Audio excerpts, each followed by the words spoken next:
sobre lo que significa realmente ser un creyente, ser un cristiano.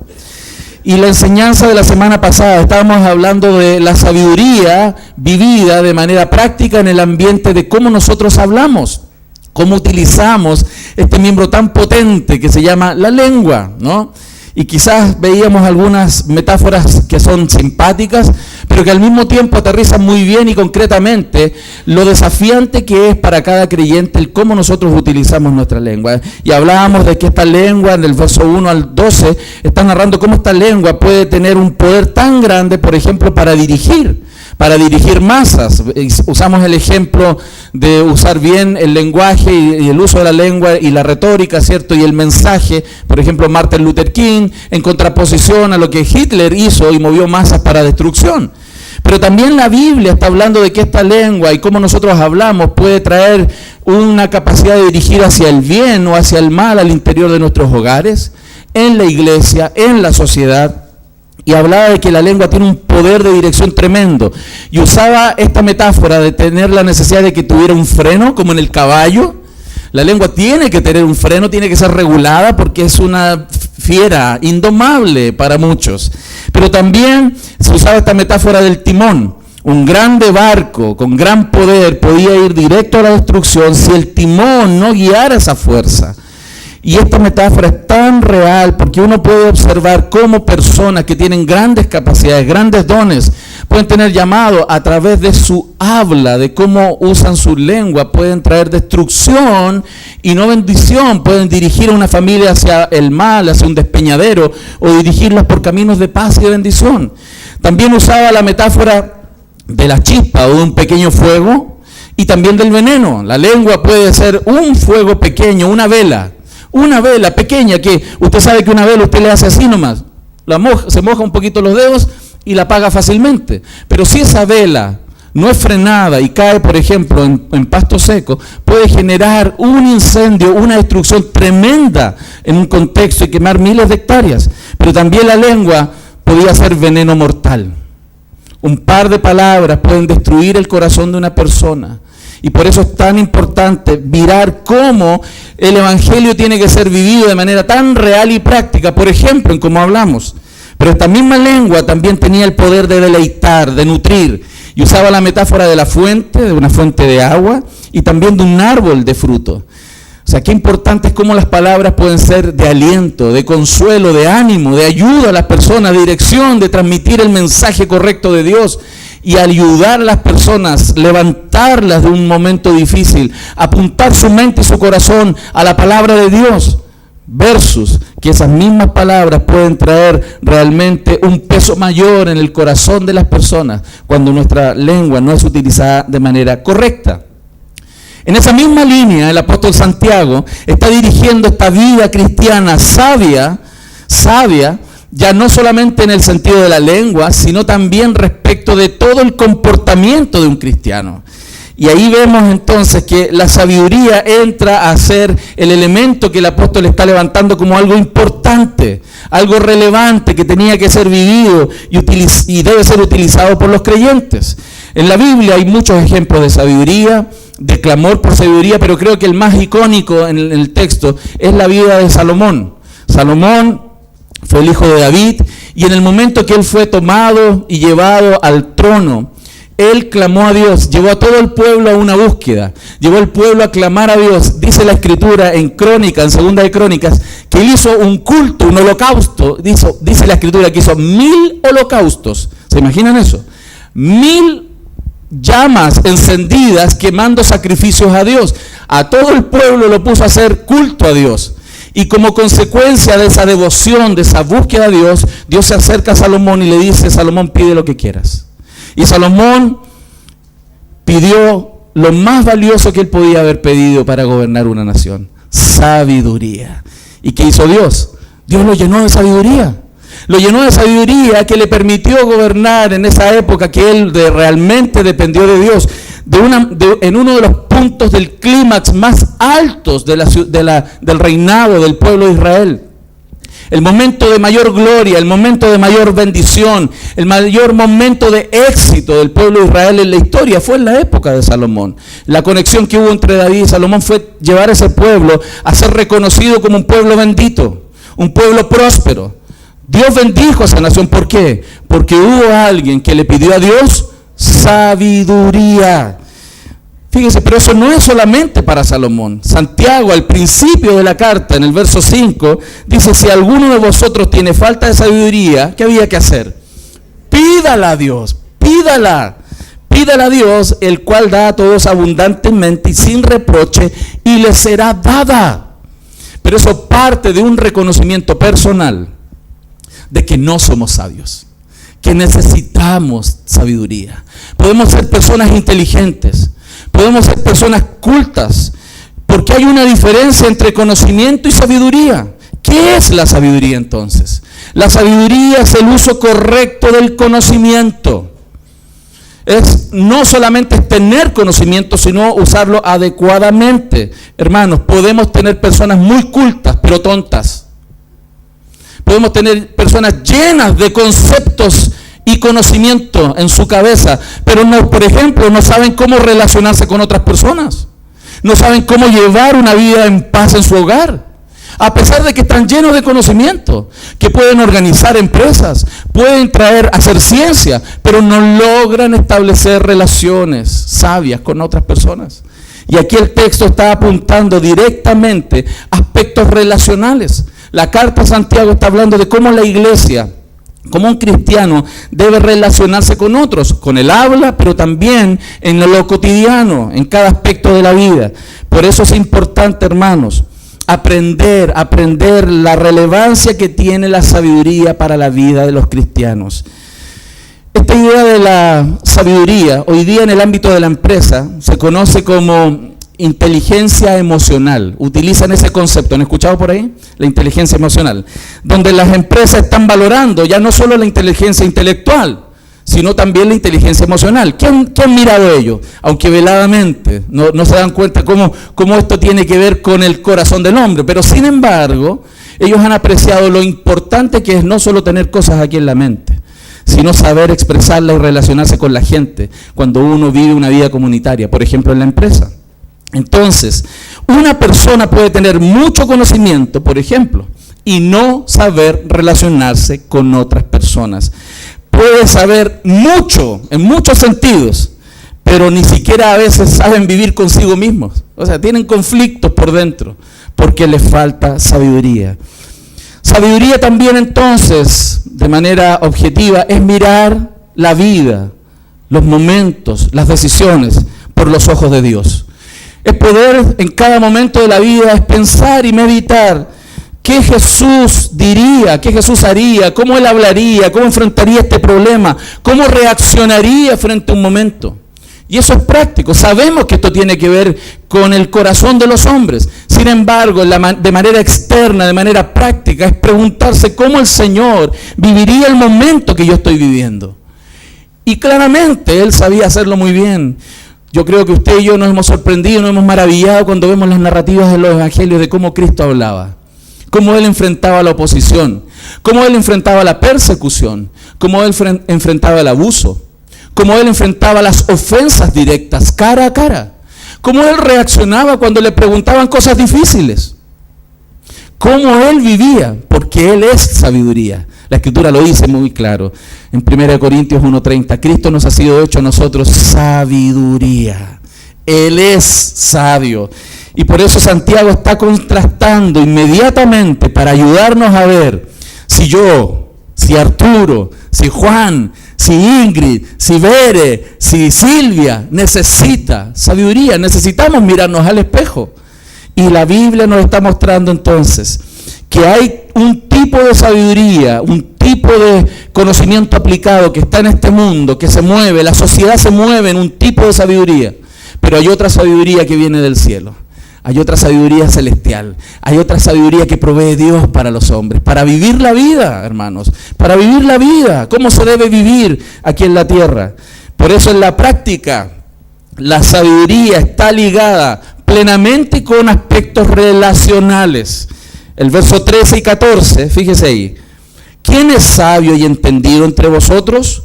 Muestre por la buena conducta sus obras en sabia mansedumbre. Está hablando de relaciones. Muéstrenlo en su conducta, cómo se comporta con los demás.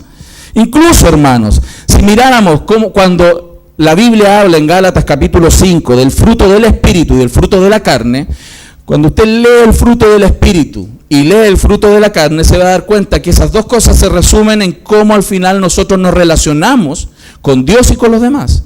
Mansedumbre, templanza, paz, humildad, todo tiene que ver con la expresión de Dios a través de nosotros en las relaciones con otras personas.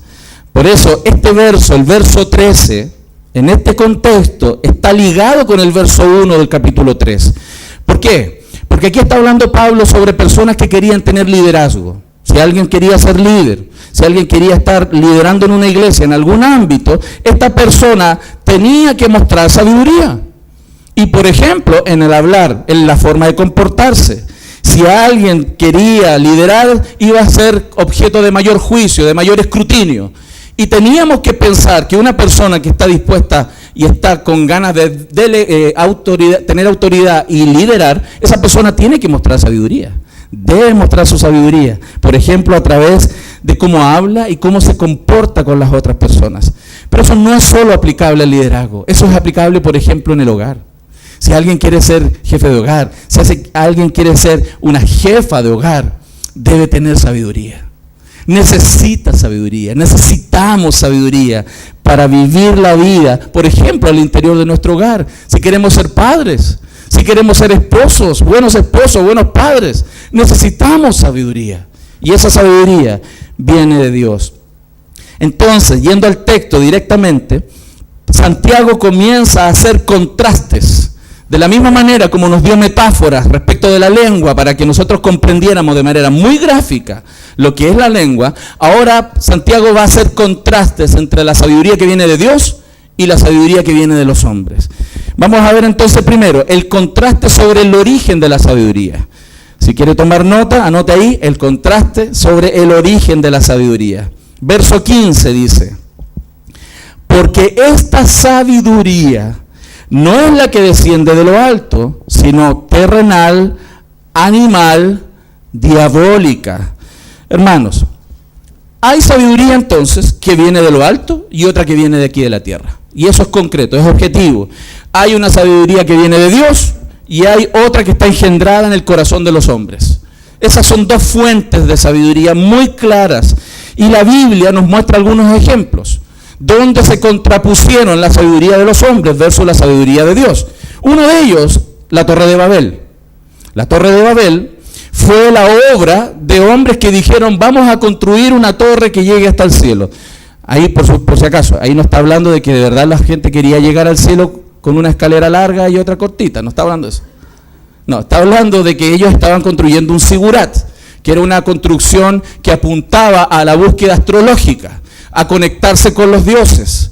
Esa es una torre en la época de persa, babilónica. Los sigurat eran estas construcciones altas que buscaban un punto alto para conectarse con las divinidades.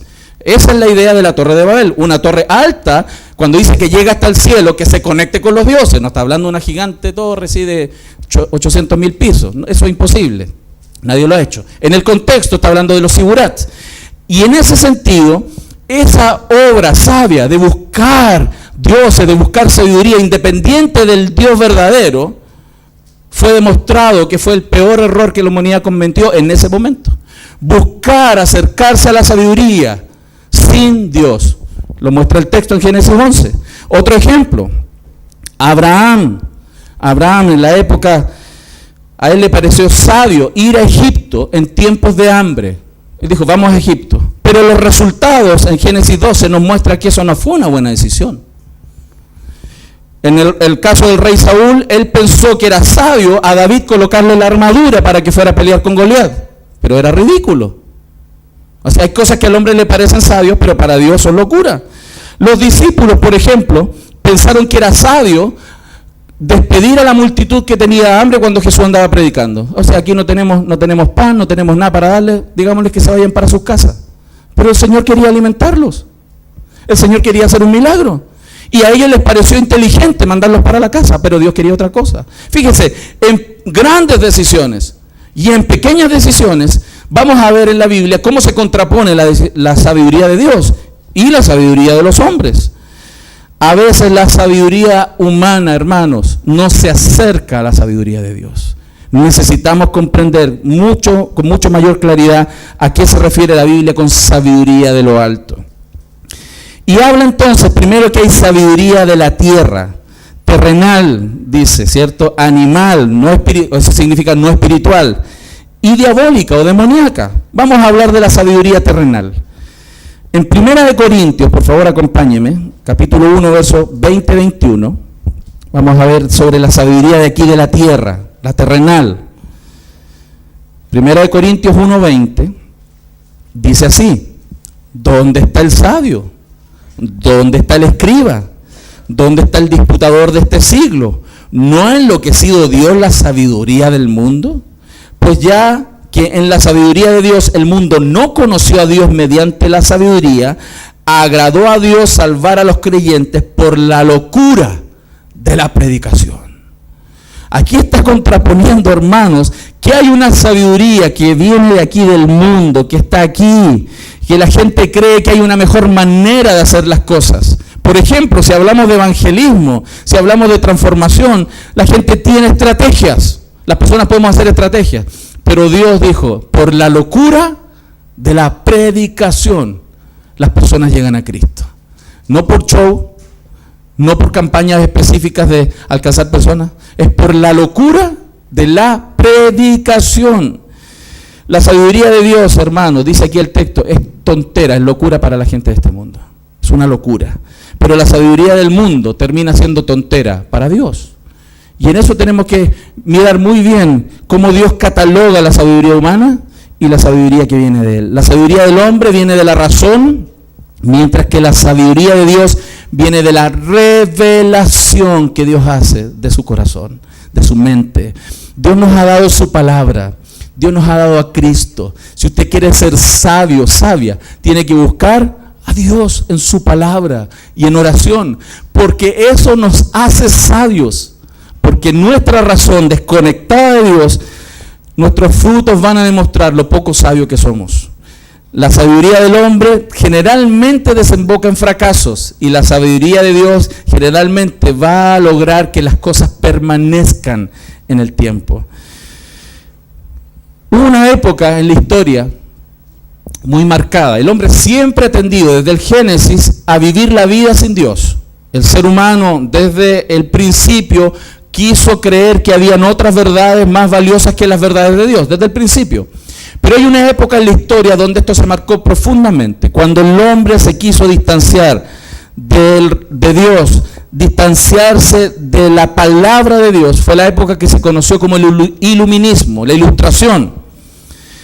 David Hume, Nietzsche, Thomas More, Augusto Comte, Darwin, Freud, Karl Marx, todos ellos son proponentes, hermanos, del pensamiento humano.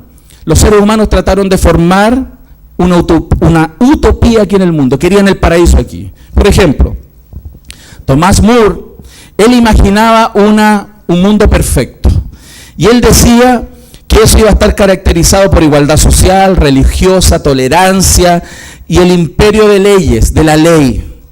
Todo eso combinado con democracia, con una democracia, con una unidad a todo nivel de las personas, iba a traer la utopía. Y él escribió un libro que se llamaba La Utopía. Sin Dios, el ser humano iba a lograr formar un paraíso en la tierra.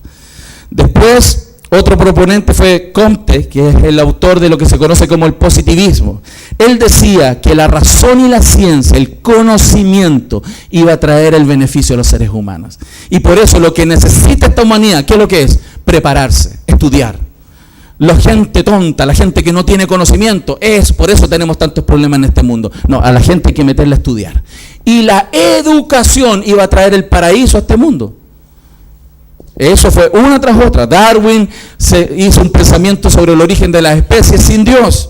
Freud habló de de que el ser humano estaba compuesto de una manera y tenía un conflicto. Su conflicto no era su pecado. Su conflicto, ¿qué es? Mi entorno. La lucha entre la rebelión que hay entre lo que yo quiero ser y no me dejan ser. Y Marx planteó que la utopía en la tierra sería terminar con esta lucha de clases y que el proletariado, la igualdad económica, la igualdad de oportunidades iba a traer la utopía a este mundo. ¿Qué mostró la historia?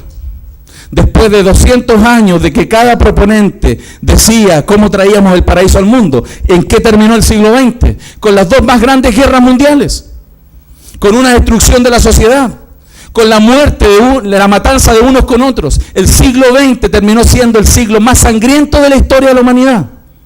Murió más personas en el siglo XX que en todas las guerras de la historia de la humanidad.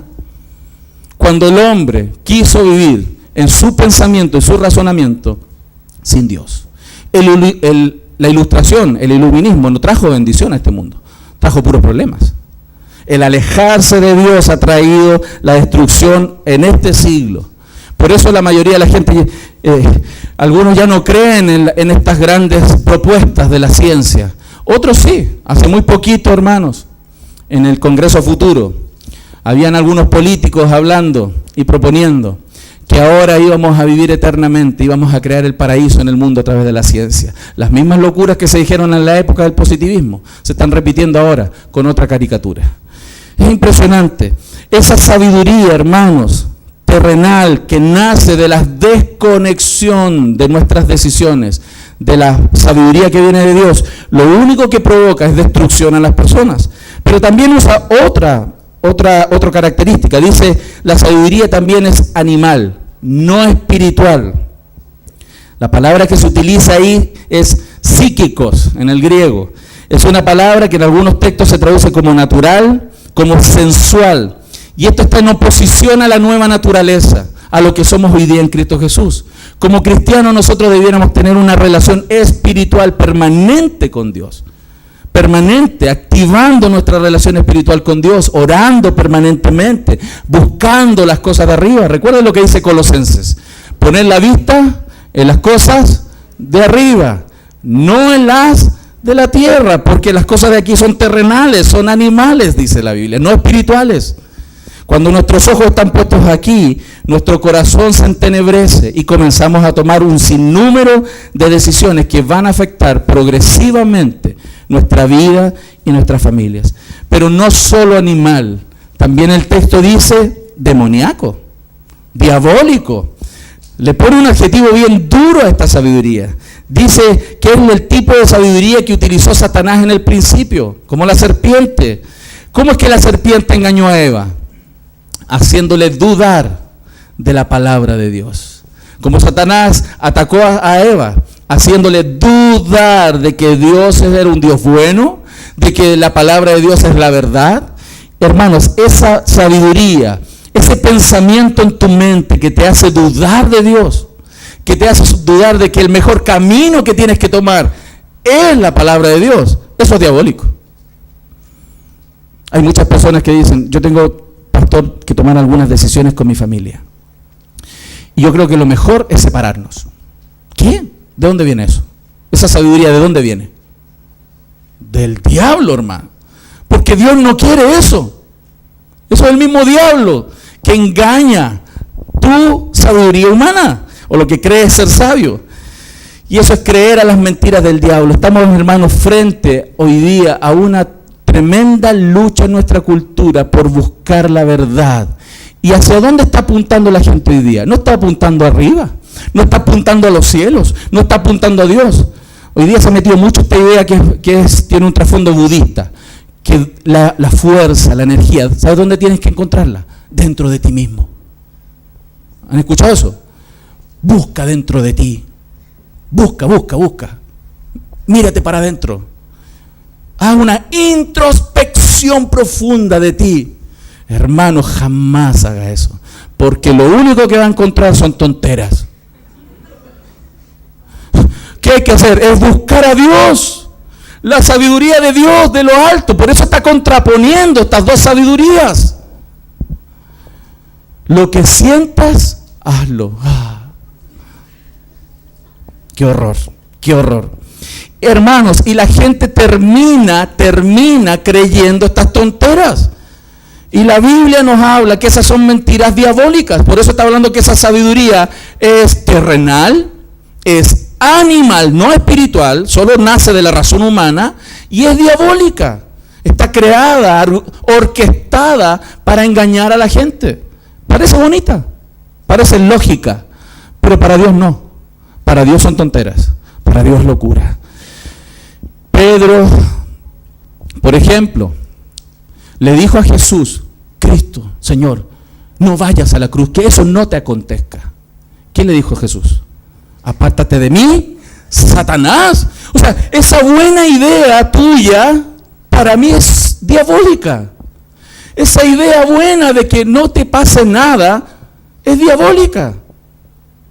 Para Dios, la mejor decisión era ir a la cruz. Lo más sabio es que uno muriera por todos.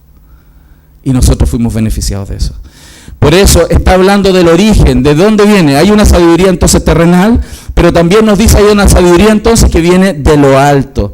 La verdadera sabiduría, como dice el verso 17, viene de lo alto y nosotros necesitamos buscarla, necesitamos orar. El verso 5 en Santiago 1 dice, si tiene falta de sabiduría, pídala, ruegue a Dios. Esta sabiduría es Cristo en nosotros. Y esa sabiduría, que es una riqueza, dice que, como dice la Escritura en Colosenses 2:3, que en Cristo están escondidos todos los tesoros, las riquezas de la sabiduría. ¿Quién está más pegado a Cristo? ¿Quién depende de Cristo? ¿Quién busca a Cristo? ¿Quién ama a Cristo? ¿Quién ora a Cristo? ¿Quién necesita a Cristo? Va a ser una persona sabia. Porque ahí están escondidos todos los tesoros y las riquezas de la sabiduría. Por eso el mejor consejo que podemos darle a una persona que está pidiendo consejo es busque a Cristo. Busque en la palabra de Dios. Empápese del Señor. Busque apasionadamente porque Dios es sabio. Esa sabiduría está en la palabra y dice 2 Timoteo 3:15, Pablo hablándole a Timoteo, que esa sabiduría te puede hacer sabio para salvación, hermano, para restauración, para redención, para corregir los problemas de esta caída. Dios trae su palabra para redimir con ella todas las cosas por medio de la obra de Cristo. No es solo la eternidad. Cristo no solo resuelve nuestro problema de la eternidad. Cristo resuelve nuestro problema de cómo vivimos hoy, hermanos. De cómo somos transformados hoy. De cómo tratamos a nuestras esposas. De cómo tratamos a nuestros esposos. Cómo vivimos la vida física, la vida del alma. Cómo resolvemos cada aspecto de nuestras vidas. Por eso esta sabiduría, hermanos, viene de estar con Cristo, estar con Jesús. Jesús le dijo a Marta, Marta, Marta, Marta. Martita, afanada y turbada estás. ¿Por qué una persona puede llegar a un estado de turbación y afán grande? Porque lo único que está haciendo es pensar y pensar y pensar y pensar qué hacer. Buscando como fuente de sabiduría su propia razón. Esa persona se turba. Y al final termina haciendo cualquier papanata. Cualquier cosa, hermano. Menos lo que Dios quiere que haga. Porque solo piensa, busca. ¿Dónde busca? Dentro de sí. En vez de poner su mente y su corazón en las palabras de Dios. Porque de ahí viene la verdadera sabiduría. Y vemos este contraste, hermano. Entonces, vemos esta fuente, este contraste de fuente. Una viene de aquí, de la tierra, una es animal, una es diabólica, la otra viene de arriba del cielo. Son dos fuentes totalmente distintas. Por eso comience a darse cuenta usted de dónde está la fuente de su sabiduría. Cuando usted tiene que enfrentar una decisión, ¿qué hace? ¿Dónde está buscando? ¿Dónde está apuntando su mente? ¿Dónde está su corazón puesto? Vea la fuente, ¿dónde está? ¿Es lo que usted cree? ¿Se junta con las amigas, las amiguis y los amigos? ¿Esa es la fuente de su sabiduría? ¿Las personas? ¿O es Dios? Puede ser Dios a través de las personas, sin duda. Pero cuidado, a veces encubrimos el consejo de muchos, porque le creemos a los muchos y no buscamos en la palabra, no buscamos en la escritura y le creemos más a las personas que a la palabra. Cuidado con eso, cuidado. La mayoría no siempre gana, la palabra es la que gana. Si la mayoría está de acuerdo con la escritura, fantástico. Tenemos que buscar en la escritura. Entonces, además del contraste sobre el origen, hermanos, de la sabiduría, vemos también el contraste que Santiago nos da respecto de las características. El segundo punto son las características de esta sabiduría. Verso 13, verso 14, verso 17 nos habla de esto. Si me acompaña, dice así: quien es sabio y entendido entre vosotros, muestre por la buena conducta sus obras en sabia mansedumbre. Pero si tenéis celos amargos, contención en vuestro corazón, no os jactéis ni mintáis contra la verdad.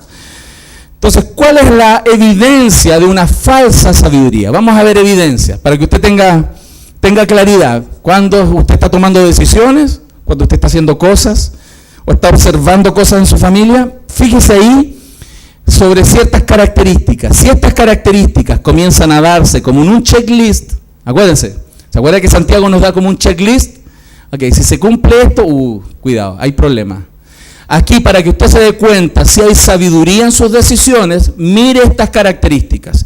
La primera, ¿cuáles evidencias hay de falsa sabiduría? Celos amargos. Si hay celos amargos, si hay celos, por ejemplo, la sabiduría de este mundo dice: promuévete a ti mismo. Aquí lo más importante es que tú surjas, que tú te notes. Tú tienes que ser una luminaria en este mundo. Tú tienes que ser el ejemplo aquí. Los discípulos de Cristo estaban discutiendo entre ellos quién iba a ser el más importante, quién iba a ser el mejor, quién iba a relucir. Si tu lucha está produciendo en tu corazón que tienes problemas porque tu esposo está mejor, porque tu esposa está mejor, porque tu amigo está mejor, porque otro está mejor y tú tienes un problemita en tu corazón, porque al otro lo quieres más y a ti no. Tu sabiduría ya sabes de dónde viene. De Dios no. Si hay celos en tu corazón con los actos que estás tomando, las decisiones que tienes, no viene de Dios. Hermanos, incluso los fariseos usaban sus actividades religiosas para promoverse. Ellos no estaban buscando glorificar a Dios. Ellos hacían obras para ser reconocidos. Eso no es sabio. Hay personas en algunas iglesias, gracias a Dios que aquí no, que buscan hacer cosas para ser reconocidos, para ser promovidos. Cuidado. Si esa es la sabiduría que está guiando tus decisiones, esa sabiduría no viene de Dios. Si hay celos amargos, hermanos, esa es una falsa sabiduría. Aléjese de ese comportamiento. Segundo, contención en vuestro corazón, dice el texto. Si es sabiduría del mundo, hay contención en vuestro corazón. Hermanos, sabemos que hay grandes heridas en la vida, ¿no? Todos tenemos problemas. Hay iglesias dañadas, hay familias dañadas. Pero cuando hay falta de perdón y eso genera división, separación, esta persona necesita sabiduría de Dios. Porque cuando Cristo está fluyendo en el corazón de una persona, esa persona perdona. Esa persona reconcilia. Si las decisiones tuyas son divisorias, son separatistas, que fraccionan las relaciones, esa sabiduría no viene de Dios. Viene del diablo. Directo, hermano. Así fluye, como un volcancito.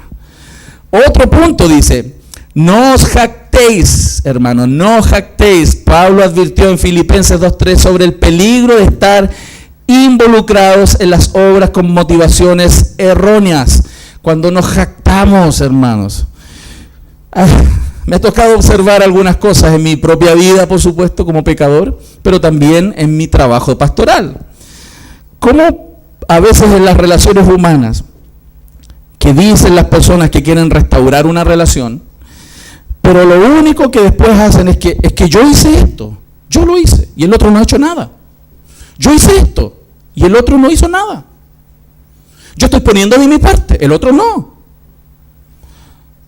Si usted lo ha visto por ahí, es solo coincidencia. No jactéis, porque si lo hiciste fue la pura gracia de Dios en tu vida. O fue tu inteligencia. O fue que tú eres tan santo. ¿No es que es Dios quien nos santifica? ¿No es Dios quien nos da sabiduría? ¿No es Él la fuente de nuestra transformación? Por eso aquel que se jacta y se cree mejor que otro, ese tiene un problema de sabiduría. Ese es poco sabio o poco sabia. Ni mintáis, hermanos. Una persona que tiene estos problemas ya más desarrollados va a comenzar a mentir, a exagerar, promueve la vanidad, promueve el jactarse, hablar de sí mismo, etcétera, etcétera. Entonces, esa sabiduría, estas características nos muestran sabiduría falsa, sabiduría de la tierra. ¿Y cuál es la evidencia entonces de verdadera sabiduría? Vamos a ver la contraparte. Aquí usted va a marcar, usted marca en su checklist, si tiene más sabiduría terrenal o tiene sabiduría celestial. ¿Cuál es la verdadera sabiduría? Dice el texto, sabia mansedumbre. Quiero aclarar algo aquí, sí. Cuando hablamos de mansedumbre, no estamos hablando de debilidad, sino de poder bajo control. Cristo era manso, pero Él tenía todo el poder del universo. Cristo tenía todo el poder, podía dar vuelta a cualquiera, así, de cabeza, pero Cristo era manso. La humildad no es debilidad. Hay gente que confunde ser humilde con ser débil. Oh, qué humilde. No, cuidado, no significa eso, es poder bajo control. Eso es humildad. Una persona que no se controla, una persona que tiene problemas de carácter permanentemente, que no tiene dominio propio, a esa persona le falta sabiduría, de la de arriba, que no es conocimiento, es sabiduría de Dios, es Cristo viviendo en él, como decía el discipulado, sígueme, controlándolo todo, todo. La mansedumbre entonces es el uso correcto del poder, así como la sabiduría es el uso correcto del conocimiento. Entonces la sabiduría que viene de Dios nos va a permitir usar correctamente el conocimiento, pero esa misma sabiduría nos va a llevar a ser personas mansas, a que a pesar de que tenemos poder, autoridad, tenemos definición de roles y mandatos de Dios, la mansedumbre debiera ser un fruto con el cual vamos estableciendo gradualmente lo que Dios persigue en nuestra vida y en nuestras familias. Otra característica de la sabiduría de Dios dice que es pura, primero pura. Esto está hablando de la santidad. Dios es santo, por lo tanto, aquel que se pega a Dios va a ser santificado. Aquel que está pegado a Dios va a mostrar un tipo de comportamiento que se acerca, que apunta a lo que Dios llama santidad. Esa es una de las constantes que tiene que apuntar el creyente, la santidad, la pureza. Y eso es sabio. No sabio es apuntar y dejar que los pecados nos gobiernen. Sabio es trabajar en la santificación. No sabio es quedarse tranquilo.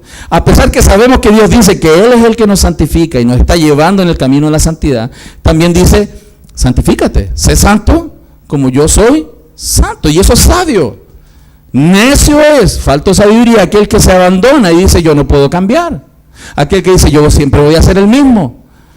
Así nací, así chicharra y voy a morir cantando, dicen algunos. Hermano, no es así. Dios tiene poder suficiente para transformar el corazón de una persona, como yo, como usted. Personas pecadoras, Dios lo puede hacer. La sabiduría que viene de Dios también dice que es pacífica. Pacífica. Generalmente la sabiduría que viene de los hombres lleva a pelea, rollo, conflicto. Santiago 4, lo vamos a ver en 2 sermones más. Santiago 4 habla de dónde surgen las guerras, los pleitos entre ustedes. De dentro de nosotros. Sin embargo, cuando la sabiduría de Dios es la que conduce el corazón de una persona, ¿hacia dónde va a apuntar? A la paz. A la paz. A reconciliar, a traer consolación. Eso trae la verdadera sabiduría que viene de Dios.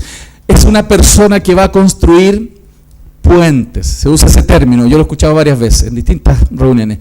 Una persona que construye puentes. Es bonito decirlo, ¿no? Entre una persona y otra persona. Aquel que hace puentes, esa persona es sabia. No aquel que es puente cortado. ¿Lo entienden, no? Aquí no hay de eso, ¿no? Gloria a Dios. Son personas que construyen paz. También es amable. Es una característica de la sabiduría. Miren, el Señor confrontó duramente a algunas personas. Pero cuando el Señor confrontaba a las personas, Él era gentil de todas maneras. A pesar de confrontar. Gentil. Entendiendo que es una persona débil. Entendiendo que es una persona que necesita ayuda. Tú no confrontas a la otra persona si eres sabio, tratando de ponerle el pie encima que se hunda.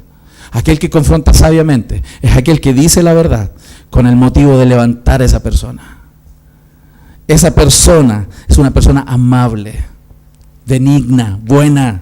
Como dice la siguiente, es benigna, es una persona comunicable, es de fácil acceso. Hay personas, hermano, que su sabiduría se les muestra en el rostro. Hay gente que no se atreve ni a acercarse a ti. Los niños detectan eso rápidamente. Tu rostro habla de la sabiduría. Tu forma de acercarte a las personas habla de la sabiduría. Es una benignidad. Jesús era benigno y por eso los niños se le acercaban a Él. Los niños, los que estaban leprosos, los enfermos, las mujeres que estaban en pecado, los publicanos, las prostitutas, todos querían acercarse a nuestro Señor. ¿Por qué? Porque Él era benigno. Benigno, hermanos. Y es parte del fruto de la sabiduría. Y también lleno de misericordia. Hermano, este es un checklist muy largo. Lleno de misericordia. La sabiduría que viene de Dios está controlada por la misericordia. Como la historia del buen samaritano. Aquel que tiene sabiduría de Dios va a ser compasivo con aquel que está mal. Da buenos frutos. Las personas sabias van a tener buenos frutos en su vida. Son productivos. No solamente son ramas secas. Tienen fruto, hermano. Tienen fruto. Algunos pueden tener así tremendas ramas sin fruto.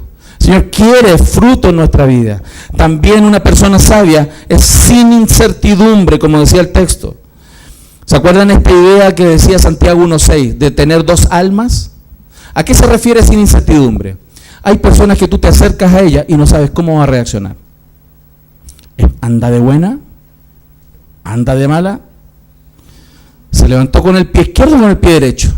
¿Está con la pluma parada? Tú no sabes cómo rayo acercarte. Y tienes que entrar por aquí, por allá, para buscarle a esa persona. Esa persona necesita sabiduría de Dios. Necesita más tiempo con el Señor. Aquel que tiene más tiempo con Dios es una carta abierta, es el mismo antes y después, no fluctúa para arriba y para abajo, está confiado en Dios. Su relación con Dios controla su temperamento, hermano. Necesitamos más sabiduría, amén. Amén. No mire para el lado. Ni hipocresía, la palabra es sinceridad, sin hipocresía. La palabra hipocresía habla de esta idea histórica, ¿cierto? De la careta, de encubrir realmente lo que somos. Una persona sabia no encubre lo que siente, es siempre igual, no es hipócrita. Se muestra. ¿Pudiera estar molesto? Sí. Sí, por supuesto. Y no lo va a encubrir, lo va a decir. Tiene que ser sabio en cómo decirlo y cómo mostrarlo. Pero una persona sabia va a mostrar y decir lo que piensa y siente sin problema. Y así tiene la oportunidad también de ser renovado. Entonces, hermanos, además del contraste sobre el origen de lo alto y terrenal, además sobre el contraste sobre las características positivas y negativas, el tercer punto que nos muestra el texto, que en esta sabiduría vamos a ver la diferencia de los resultados de una y otra sabiduría. Acompáñenme por favor al verso 16. Dice, porque donde hay celos y contención, allí hay perturbación y toda obra perversa. Verso 18, pero el fruto de justicia se siembra en paz para aquellos que hacen la paz. El origen de la sabiduría va a determinar los resultados. Vuelvo a repetir, el origen de la fuente de tu sabiduría va a determinar los resultados. La sabiduría que viene del mundo produce resultados mundanos. La sabiduría espiritual, la que viene de Dios, produce resultados espirituales. Hermanos, el texto dice que la sabiduría del mundo produce problemas, celos, contenciones, allí hay perturbación y toda obra perversa. Estos son los síntomas, hermanos, y a veces estos síntomas están dentro de la iglesia. Esto dice que esto es normal en el mundo, pero el problema es que a veces también están al interior de la iglesia. Una de las causas por qué este mundo está tan desordenado, hermanos, es porque los hombres han rechazado la sabiduría de Dios. Porque a veces sucede eso en nuestros hogares. Porque hemos rechazado la sabiduría de Dios y nos hemos hecho sabios en nuestra propia opinión, hermanos. Y eso es lo que el texto está apuntando. La palabra perturbación significa inestabilidad. Si usted está en un hogar que se caracteriza por ser inestable, que a veces está allí y a veces acá, a veces allí y a veces acá, ¿qué es lo que falta al interior de ese hogar? Sabiduría para los que viven ahí. Las personas que son inestables, como dice Santiago, él lo habla en el capítulo 1, son como la onda del mar, que son llevados para un lado y para otro. Y también lo muestran en lo indomable de sus palabras. La sabiduría del mundo, hermanos, generalmente produce cosas malas. Sin embargo, y en contraposición, si usted busca la sabiduría de Dios, hermano, va a tener bendiciones. Primero, buena conducta. La conducta suya, la conducta de su familia, todo comienza a cambiar cuando Dios comienza a estar en ese hogar. Va a haber mansedumbre. Hay iglesias y hay hogares que a veces parecen en esta caricatura de los italianos, ¿no? Usted sabe que los italianos siempre los caracterizan por ser gritones y peleadores. Hay algunos que parecen italianos, en ese sentido. Cuando la sabiduría de Dios está ahí, en ese hogar hay mansedumbre, hay amor, hay paz. Y viene fruto de justicia. Dice, se siembra en paz para aquellos que hacen la paz. El sabio busca la paz y cosecha paz. El que siembra pelea va a cosechar guerras. El que prende un fuego con una palabra va a tener un incendio en la casa. Pero el sabio, cuando sale una llamita, una palabra maldicha, se arrepiente y pide perdón rápidamente antes que eso se inflame y destruya una relación. Nosotros, hermanos, vamos a cosechar lo que sembramos. El sabio siembra justicia y no pecado. Él siembra paz y no guerra. Por lo tanto, hermanos, lo que nosotros somos, vamos a vivir. Si yo soy peleador, voy a vivir en peleas. Si yo soy manso, voy a cosechar mansedumbre. Lo que vivo, hermanos, al final termina siendo también lo que yo he sembrado. Para comenzar a vivir una vida distinta al interior de nuestro hogar, al interior de nuestra iglesia, tenemos que comenzar a sembrar diferente. Sembrar paz, sembrar mansedumbre, sembrar sabiduría. Y esa sabiduría que viene de Dios, hermano, es la que hoy día necesitamos profundamente. Recuerde usted hace algunas semanas cuando mostré cómo esta nación hoy día no cree en el discurso de la iglesia. ¿Por qué motivo? Porque nuestra vida está reflejando algo diferente a lo que decimos. Necesitamos hoy más que nunca sabiduría de Dios, porque eso va a transformar nuestra manera de vivir, cómo la gente nos va a percibir. Y si usted hoy día, hermano, está falto de sabiduría, ¿sabe qué tiene que hacer? Que yo tengo que hacer también. Pedirle al Señor. Pedirla. Pedir al Señor. Si alguien realmente busca a Dios. Hay personas que me han dicho alguna vez, pastor, es que yo oro siempre. Siempre. Yo busco a Dios en lo privado. Ok. Esa búsqueda se va a reflejar en cómo tú te relacionas con tu esposa, con tu esposo, cómo tomas tus decisiones, cómo vives tu vida. Aquel que realmente tiene encuentros con Dios, reales, que busca realmente a Dios, su vida es sabia, su vida es transformada. Yo necesito más de eso. ¿Cuántos más lo necesitan? Pues nos vamos a meter entonces a buscar más profundamente la sabiduría que viene de arriba, de lo alto, y no tanto darle vuelta, hermano. Ay, yo tengo que pedirle perdón al Señor. Soy tan bueno para pensar, como si el pensar y buscar en mí va a traer algo bueno. No, hay que pasar tiempo frente al Señor, con su palabra, en oración. Eso sí trae cosas buenas. Lo he podido experimentar en algunas oportunidades. Esta iglesia también lo ha podido experimentar cada vez que buscamos al Señor profundamente. El llamado de Dios para su iglesia, como Santiago nos está hablando, es buscar la sabiduría. Y si hoy estás cosechando fruto de mala sabiduría implementada en tu vida, tienes la oportunidad de restaurar todas las cosas y hacer nuevas, restaurar las cosas mediante la sabiduría que viene del Señor. Si tu vida ha sido un desastre, si las relaciones humanas con otras personas han sido un desastre, y que has reconocido hoy día que ha sido la falta de sabiduría de Dios, Dios te está dando una oportunidad. Búscame a mí, congrégate, estudia la palabra, discipúlate, ora al Señor profundamente, porque eso va a traer una renovación y una restauración de nuestras vidas. Amén. ¿Cuántos lo han recibido? Qué bueno que la palabra del Señor es sabia, y qué bueno que Dios nos puede dar su palabra para poder compartirla, porque si yo me parara aquí sin la palabra del Señor, esto no serviría para nada. Yo podría hacer un coaching aquí y animarlo, sigue adelante, saca el potencial de Dios que hay en ti. Sería un desastre. Los frutos lo mostrarían. Pero cuando la palabra de Dios es expuesta, esa palabra transforma nuestros corazones. Amén. Vamos a orar.